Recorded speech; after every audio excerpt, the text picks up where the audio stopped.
Some viewers may find the following video disturbing. Viewer discretion is advised.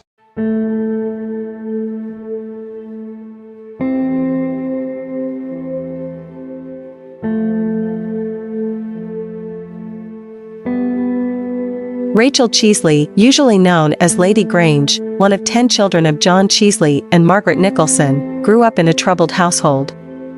Her parents had an unhappy marriage, leading to Margaret seeking financial support through a court case. She was granted 1,700 merks by Sir George Lockhart of Carnwath, who served as the Lord President of the Court of Session. In a shocking turn of events, John Chiesley, angered by the court's decision, fatally shot Lockhart on the High Street of Edinburgh on Easter Sunday, March 31, 1689. He didn't attempt to flee and admitted to the crime during his trial, held the following day. Just 2 days later, he was subjected to a gruesome punishment. His right hand was severed, and he was hanged. The pistol used in the murder was placed around his neck.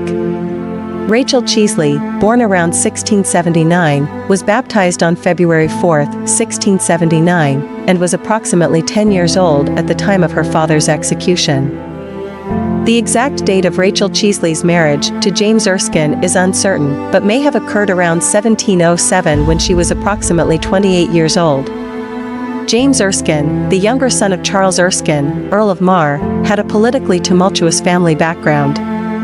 His older brother, John Erskine, became the Earl of Mar in 1689. These were times of political instability, with strong Jacobite sentiments in Scotland. John Erskine, often referred to as Bobbing John, played a significant role in the Jacobite Rising of 1715, leading to the loss of his title, exile, and never returning to Scotland.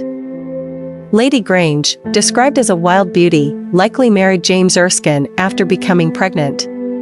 Despite their uncertain beginnings, Lord and Lady Grange appeared to have a seemingly uneventful domestic life. They divided their time between a townhouse in Edinburgh and an estate in Preston, where Lady Grange served as a supervisor for a period.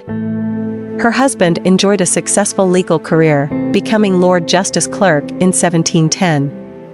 Their marriage produced 9 children, with some experiencing various fates and titles over the years. Additionally, Lady Grange had 2 miscarriages, and one of their children died in 1721. Their marriage faced growing discord, which eventually became known to the public. Around late 1717 or early 1718, Erskine received warnings from a friend about enemies within the government. Simultaneously, one of their children's tutors noted in his diary that Lady Grange exhibited an imperious and unreasonable temper. Her outbursts were so unsettling that they frightened her younger daughters. It's worth noting that she had previously disinherited all of her children when the youngest were still infants, a decision viewed as unnatural by the Sobieski Stuarts, who claimed descent from Prince Charles Edward Stuart.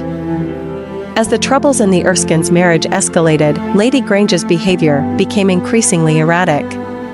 In 1730, she lost her role as the factor for the Preston estate, adding to her distress. The discovery of her husband's affair with Fanny Lindsay only exacerbated the situation. In April of that year, she made suicide threats and threatened to run naked through the streets of Edinburgh.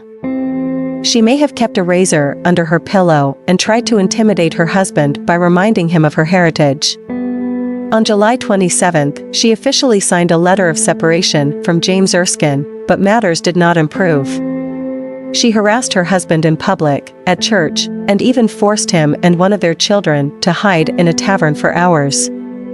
She intercepted one of his letters and reported it to the authorities, alleging treason. On multiple occasions, she stood outside their house in Nidries Wynd, waving the letter and shouting obscenities.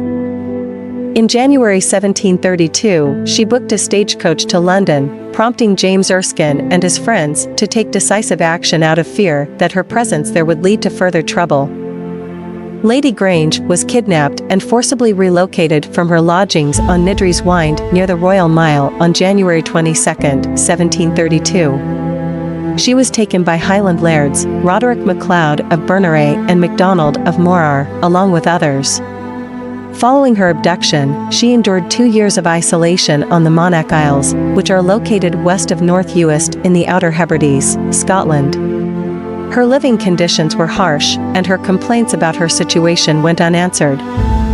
Later, she was moved to Herta, a remote island in the St. Kilda archipelago, situated even farther west in the North Atlantic Ocean. Life on Herta was characterized by extreme isolation, and Lady Grange faced great discomfort as no one on the island spoke English. She described her lodgings as primitive, with an earthen floor, damp walls, and harsh weather conditions. During her time on Herta, she wrote 2 letters detailing her story. The first letter eventually reached Thomas Hope of Rankeeler, her lawyer, in December 1740, causing a sensation in Edinburgh. The second letter was addressed to Dr. Carlyle, Minister of Inversk, where she bitterly mentioned those responsible for her capture and criticized her treatment. In 1741, Hope organized an expedition to rescue Lady Grange, but it arrived too late, as she had already been removed from the island, likely in the summer of 1740. She was transported to various locations in the Gaedhalltacht, including Assynt, Harris, Uist, and Skye. She passed away in Waternish-on-Skye on May 12, 1745, and was buried in the Trumpin churchyard, with a second funeral possibly held later at Duernish. There are claims of an earlier funeral, conducted by her husband, Lord Grange, shortly after her kidnapping, but this account's veracity remains uncertain. The story of Lady Grange is indeed remarkable, raising several intriguing questions. First, it remains unclear what motivated James Erskine, Lady Grange's husband, to go to such extraordinary lengths, including illegal kidnapping, to remove her from society. While there is no concrete evidence of his involvement in treasonous activities, the perceived threat likely facilitated his recruitment of accomplices, some of whom were already associated with Jacobite sympathies, such as Simon Fraser and Alexander MacDonald of Sleat. Lady Grange's isolation on remote islands in the Hebrides made her rescue virtually impossible. The lack of reliable naval charts and the daunting geographical challenges of the area would have required a significant and well-informed expedition to locate her. Notably, the lack of action taken by Edinburgh society, including Lady Grange's own children, to retrieve her is a striking aspect of this story. None of her children took any action on her behalf, despite some of them being in their early 20s at the time.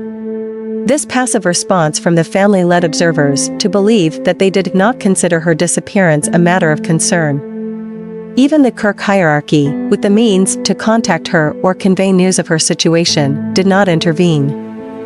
18th century attitudes toward women also played a significant role.